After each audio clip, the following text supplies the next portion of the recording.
માતાજીનું દરેક સ્વરૂપ આમ તો મનુષ્યનું કલ્યાણ કરે છે, ત્યારે આજે દર્શન કરવાથી માતાજીના એક એવા પવિત્ર સ્વરૂપના કે જે પોતાના ભક્તોને શક્તિ પ્રદાન કરે છે। અમદાવાદના માંડલ તાલુકાના વિઠલાપુર ગામમાં શક્તિ માતાનું પવિત્ર ધામ સ્થાપિત છે। એક માન્યતા પ્રમાણે માની કૃપા જે ભક્ત પર ઉતરે ત્યારે તમામ મનોકામના માતાજી પૂર્ણ કરે છે। તો આવો સુંદર શણગારથી સજ્જ શક્તિ માતાના કરીએ દર્શન। અમદાવાદના માંડલ તાલુકાનું આ છે વિઠલાપુર ગામ। આ ગામ પ્રતીક છે શક્તિ માતાના ધામનું। જી હા, ગામમાં પ્રવેશતા જ સૌથી પહેલા દર્શન થાય છે શક્તિ માતાના આ પવિત્ર ધામના। સુંદર બાંધણી ધરાવતા આ મંદિરનો જીર્ણોદ્ધાર થોડા વર્ષો પહેલા જ કરવામાં આવ્યો છે। કહેવાય છે કે આજથી વર્ષો પહેલા આ સ્થાને 2 ટોળા હતા। પાટણના રાજા સિદ્ધરાજ જયસિંહના પૂર્વજો દ્વારા માતાના આ ધામનું નિર્માણ કરવામાં આવ્યું હતું। અહીં ગર્ભગૃહમાં સ્થાપિત છે સિંહ પર સવાર શક્તિ માતા। માતાની પ્રતિમા એટલી સુંદર અને જીવંત લાગે છે કે અહીં નમન કરતા ભક્તોના મનને અપાર શાંતિનો અનુભવ થાય છે। શક્તિ માતાના ધામમાં બહુચર માતાની પણ પવિત્ર પ્રતિમા સ્થાપિત છે।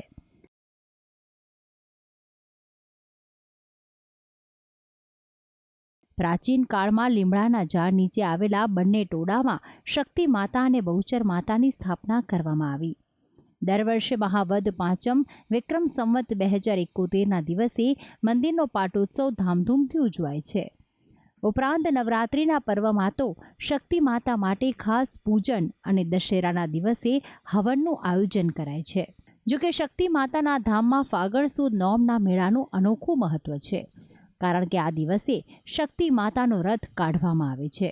ફાગણ સુદ નોમના દિવસે માનો મેળો ભરાય છે અને ખૂબ ઉત્સવ થાય છે અને લોકો દૂર દૂરથી આવે છે, મહેમાનો પણ આવે છે અને સારી રીતે રથ માતાજીનો નીકળે છે અને મોટી માના મંદિરેથી નાના માતાજીના મંદિરે અમારો રથ જાય છે। વિઠલાપુર ગામમાં ચાચરી માતાનું પણ સુંદર મંદિર નિર્મિત છે। ગામ લોકોનું માનવું છે કે શક્તિ માતા પોતાની નાની બહેન એવા ચાચરી માતાને મળવા ફાગણ સુદ નોમના દિવસે રથ પર સવાર થઈને નીકળે છે। તેથી આ દિવસ ગામના લોકો માટે અનન્ય મહત્વ ધરાવે છે।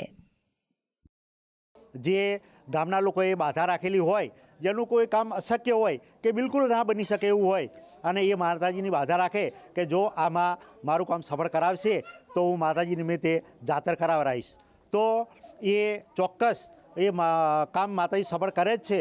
અને એ ફાગણ સુદ છઠથી તરગાળા આવે તો લગભગ એટલી બધી જાતરો લોકોની માનતાઓ હોય કે લગભગ 20 દિવસથી 30 દિવસ લગભગ મહિના સુધી માતાજીની જુદા જુદા લોકો આ જાતર કરાવે છે। પ્રાચીન કથા અનુસાર જ્યારે માતાનો 13 ફૂટનો રથ કાઢવામાં આવ્યો હતો ત્યારે લીમડાના વૃક્ષની ડાળી પણ રથને સ્પર્શી માતાને નમન કરતી। આ ચમત્કારના સાક્ષી તો અસંખ્ય ગામ લોકો બન્યા હતા। શક્તિ માતાનું આ ધામ એક એવું સ્થાનક છે કે જ્યાં દુખડા દૂર થાય છે અને માની કૃપા જે ભક્ત પર ઉતરે તેમની તમામ મનોકામના માતા પૂર્ણ કરે છે। ચાંદીના આભૂષણો અને સુંદર શણગારમાં સજ્જ શક્તિ માતા અંબાજીનું જ સ્વરૂપ કહેવાય છે। તો વળી મંદિરમાં કુકડા પર બિરાજિત બહુચર માતા સમક્ષ પણ ભક્તો એટલી જ આસ્થા ધરાવે છે। રોજ સવારે અને સાંજે થતી માતાની આરતીમાં અબાલ વૃદ્ધ સૌ શ્રદ્ધાભેર જોડાય છે। દરેકના મુખ પર શક્તિ માતાનું નામ રમતું હોય છે।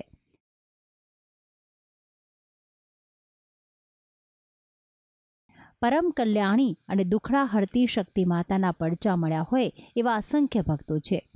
જે પણ ભક્તની કામના અહીં પૂરી થાય તેઓ માતાને ચુંદડી, સાડી તથા સુખડીનો પ્રસાદ ધરાવે છે।